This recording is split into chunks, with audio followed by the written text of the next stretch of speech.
Well, I never said I was an outlaw, though people say I ain't. That's a mighty big shoes to fill, and I don't think I ever will. But I'll do the best I can. Here we go. Oh, just because I get a little crazy, and I have been busted by the man. Once or twice. This here music that I play, well, ain't none of that makes me Right on set, you're hot. do the best I can. Doggy. Garfield's crunching ice in the mic. Turn his mic off. Just turn his mic off. I can do it quietly. Joe Pags, Michael Garfield, Michael Berry, and your old buddy Outlaw Dave. Now, a lot of people ask me every day, they go, hey, in fact, the most emails I get is about that song we just played.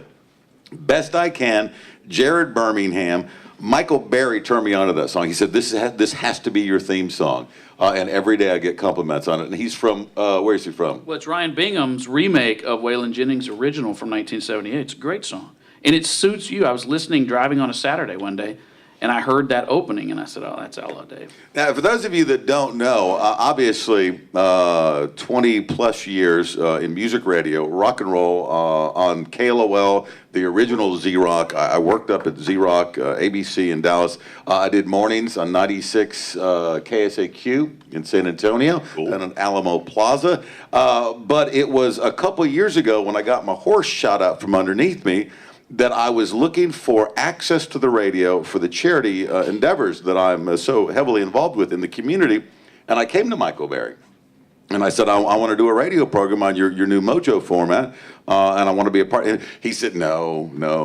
And I called him again. I said, hey, I want to be on the radio. Come on. And eventually he acquiesced, but he sat down with me, and he helped me retrain not only my focus, but also the way I thought about things as far as radio goes. And it was on the heels of an awakening. I mean, I spent 20 years in radio, rock and roll, just always assuming that I never had the opportunity to have a lot of effect on government, on politics, on my community, on the world.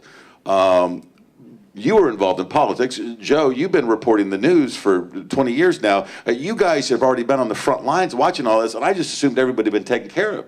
And I woke up one day, and I read the newspaper. Instead of going to the sports section, I went to the front page, and the world seemed completely messed up.